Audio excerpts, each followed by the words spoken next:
Star Wars has been a huge part of pop culture ever since the original film released back in 1977, which really popularized movie merchandising, spawning all sorts of toys, comics, and of course, video games.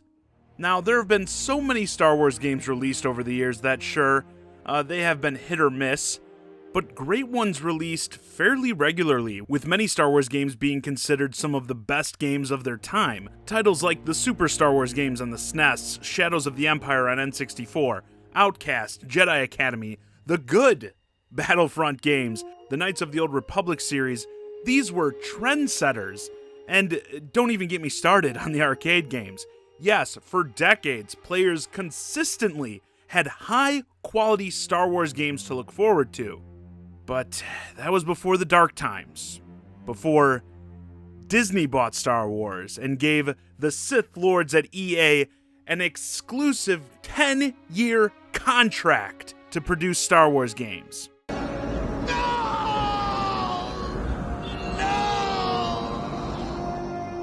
Now, fans were subjected to the likes of the new Battlefront titles, the cancellation of Visceral's single-player Star Wars game. Oh, that's just not a direction we want to go in, EA said. And then they just closed the whole studio down outright after that. And that one hurt. Yeah, we're too busy churning out crappy mobile games and filling our big titles with loot boxes and microtransactions. These stupid gamers, they'll buy anything. Oh, is that so? Want to bet? Yes, it was the players who directly caused Star Wars Battlefront 2 to be one of the biggest disasters in all of gaming history. And I'd also argue that debacle was largely responsible for what came later. So they gave the green light to Respawn to create this single-player Star Wars adventure that so many fans said they wanted. This seemed to be the players' only hope at getting a new game with the Star Wars name on it that wasn't terrible. I myself wanted to believe. I know Respawn, their track record, Titanfall 2 will definitely go down as one of the most underappreciated games of this generation, but you still also had EA's name attached to this. And I know their track record as well in taking studios like the aforementioned Visceral and forcing them to produce Dead Space 3, the death blow to one of my favorite franchises. BioWare more recently, you just have to say the word Anthem, and that's it, that's enough. So going off of what I know, I was hesitant to get excited about this. But now it's here, I've played through the whole game, and goddamn, they did it.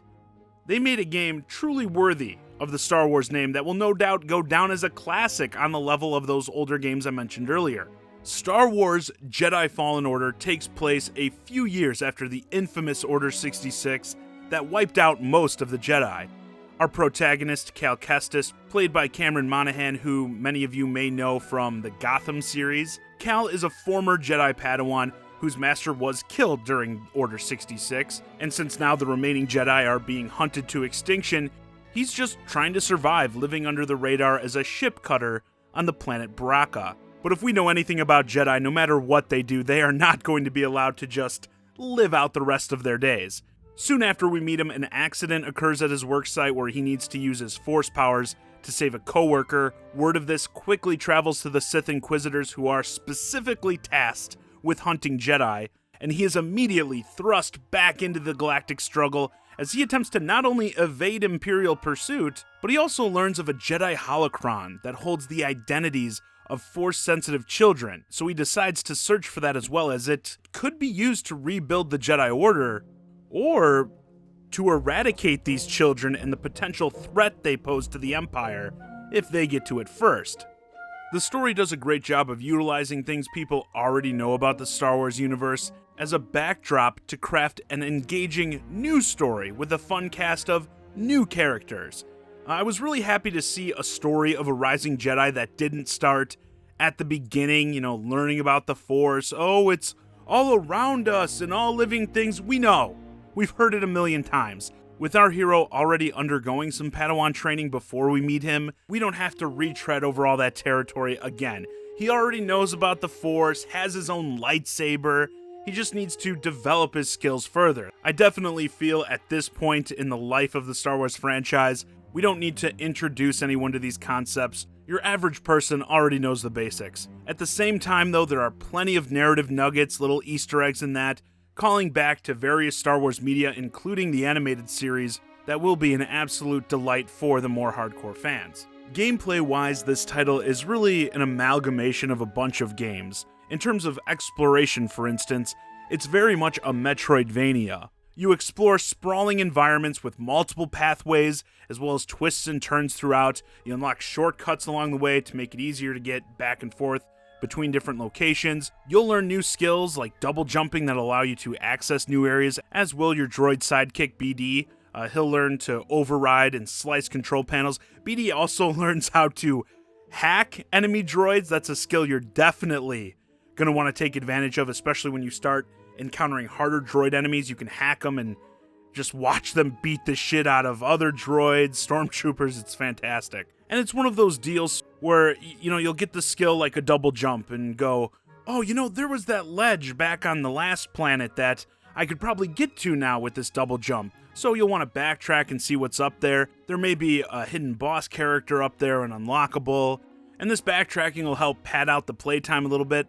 I'd say people can expect to get about 16 to 20 hours on a straight playthrough, but then expect any extra exploring you decide to do to add a little bit on that time. And if you're into customization, you'll definitely want to explore every nook and cranny, as you'll frequently find chests hidden off the beaten path that will unlock cosmetics for Cal, your ship, BD, and perhaps most importantly, your lightsaber.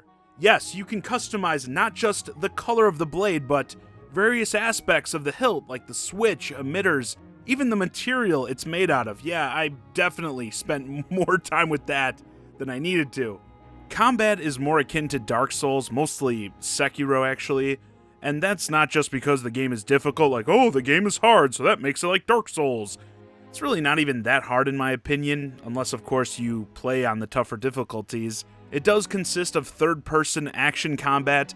All the enemies are a threat. Even a small bug can kill you if you're not paying attention, and if you are killed, you'll lose all the XP you've gained towards your next level, unless you make your way back to the enemy that killed you and hit them. And it also has a posture system, similar to Sekiro, so any blocking, even blocking blaster bolts, will chip away at your posture, and if the meter runs out, your posture will break, leaving you vulnerable. And enemies that can block also run off the same system. I do really enjoy the combat in this game, I will say that, but I do think it is a step down from the other juggernauts in this genre.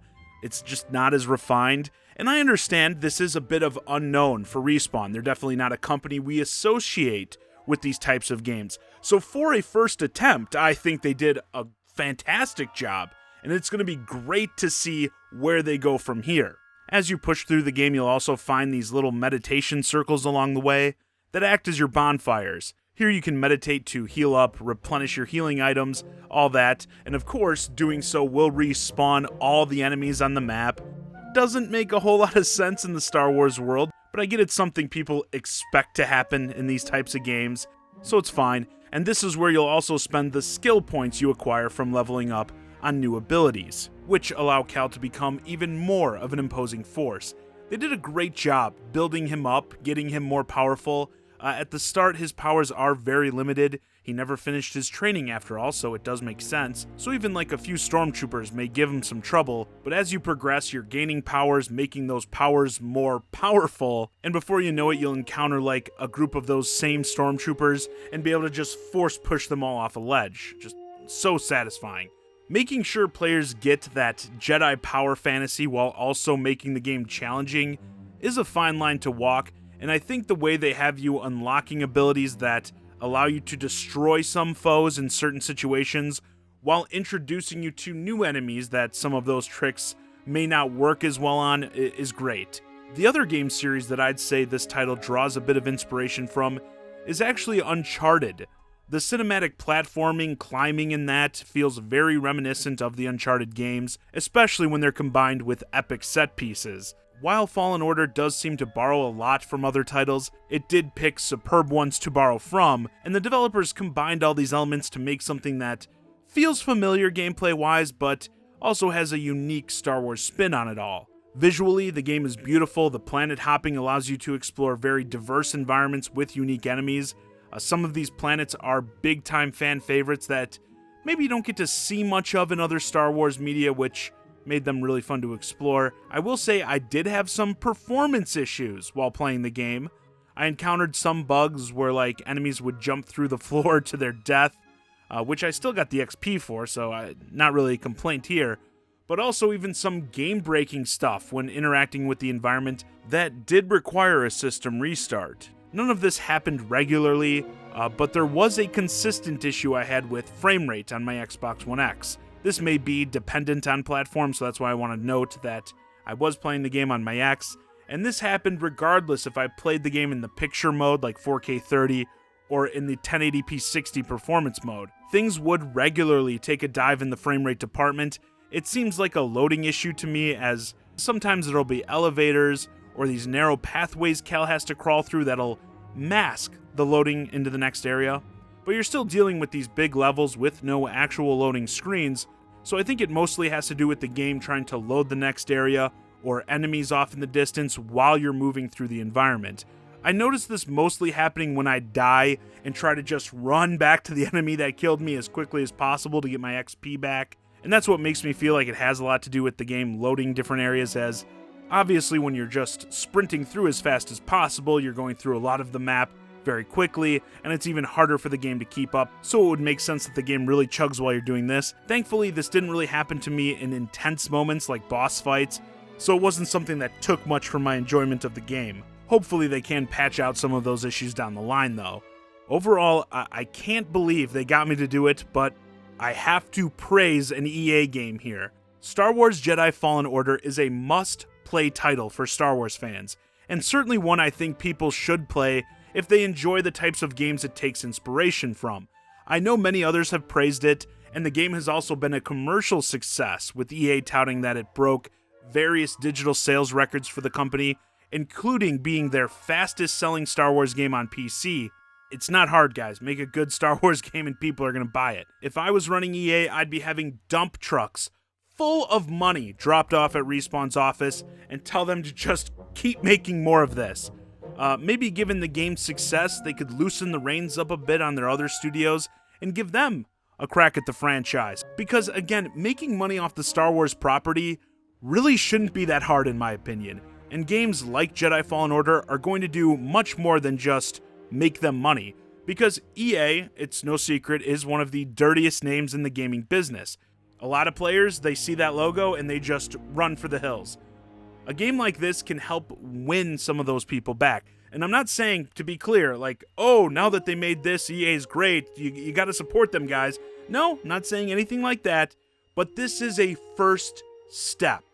Normally, myself, the EA logo is an instant pass, and I wasn't even gonna bother with Fallen Order until I heard just so many people praising this game that I had to check it out. And now, I know I'll buy Respawn's next Star Wars game for sure, despite EA's name being attached to it. And going forward, I'd be more willing to take a chance on another one of their published games if it seems to be of similar quality. And I'm sure many others feel the same way, and that is invaluable to a company with their reputation. Simply put, this is a great Star Wars game, but I hope it's just the beginning of this IP's return to its former glory in video games. And with that, this video's a wrap. Let me know your thoughts on Jedi Fallen Order in the comments. Are you currently playing the game? And how do you think it stacks up against other classic Star Wars titles? Hey guys, I hope you enjoyed this discussion of Star Wars Jedi Fallen Order. If you're new to the channel, please consider subscribing. And if you want to keep the conversation going, hit me up on Twitter @JohnnyZakari. And join my Discord, ChiGuy and Friends. Link to both in the description below. And as always, thanks for watching.